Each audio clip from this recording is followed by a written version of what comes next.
മിശിഹായിലെ സ്നേഹമുള്ളവരെ, ഇന്നലെ നമ്മൾ ധനഹ തിരുനാൾ ആഘോഷിച്ചു.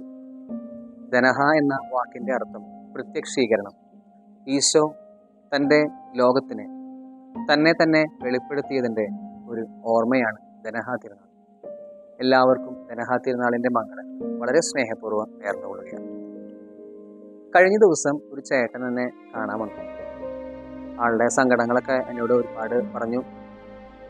ആൾ പറഞ്ഞത് ഇപ്രകാരമാണ്: അച്ഛാ, ഞാൻ ഒരുപാട് പ്രാർത്ഥിക്കാറുണ്ട്, ഒരുപാട് പള്ളികളിലേക്ക് പോകാറുണ്ട്, അവിടെ പോയിട്ട് നൊവേനകൾ കൂടാറുണ്ട്, ഉപവാസങ്ങൾ എടുക്കാറുണ്ട്, ത്യാഗങ്ങൾ എടുക്കാറുണ്ട്. പക്ഷേ എൻ്റെ ജീവിതത്തിൽ മാത്രം എന്തോ ദൈവം ഇടപെടാത്ത ഒരു ഫീലാണ് എനിക്ക്.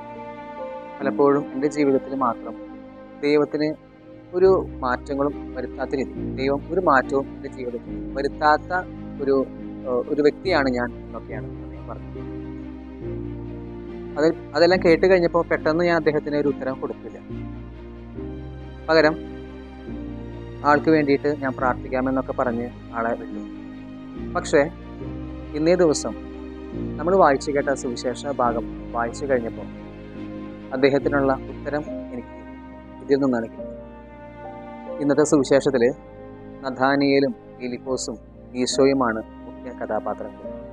ഇതിൽ നഥാനിയേലിനെ ഈശോ വിളിക്കുന്ന ഒരു സംഭവമാണ് നാം കാണുന്നത്.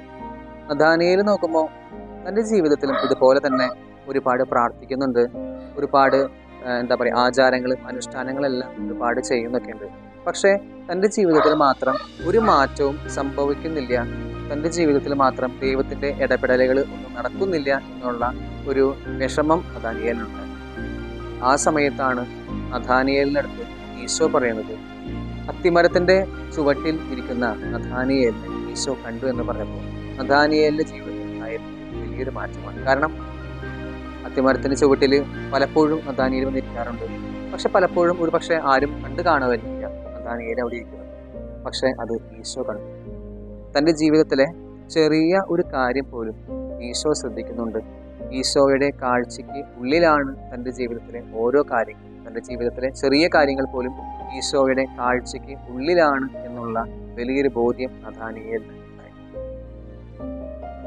ഇന്നത്തെ സുവിശേഷത്തിലൂടെ ഈശോ നമ്മോട് പറഞ്ഞു വയ്ക്കുന്നത് ഇത് തന്നെയാണ്. ഒരു പക്ഷെ നമ്മളും ഇതുപോലെ ഒരുപാട് പ്രാർത്ഥിക്കും, ഒരുപാട് ത്യാഗങ്ങൾ അനുഷ്ഠിക്കും. പക്ഷെ നമ്മുടെ ജീവിതത്തിലും ഒട്ടും തന്നെ മാറ്റങ്ങൾ ഉണ്ടാകുന്നതായിട്ട് നമുക്ക് കാണാൻ വേണ്ടി സാധിക്കില്ല. പക്ഷേ ഈശോ പറയുന്നത്, നിന്റെ ഓരോ ചെയ്തികളും നിന്റെ ഓരോ പ്രവൃത്തികളും ഞാൻ കാണുന്നുണ്ട്. നീ ചെയ്യുന്ന ഓരോ കാര്യങ്ങളും എൻ്റെ പ്രത്യേകമായ സംരക്ഷണത്തിന് കീഴിലാണ്. കാരണം എന്താണെന്ന് വെച്ച് കഴിഞ്ഞാൽ ഈശോയ്ക്ക് നമ്മയെല്ലാം ഒത്തിരി ഇഷ്ടമാണ്.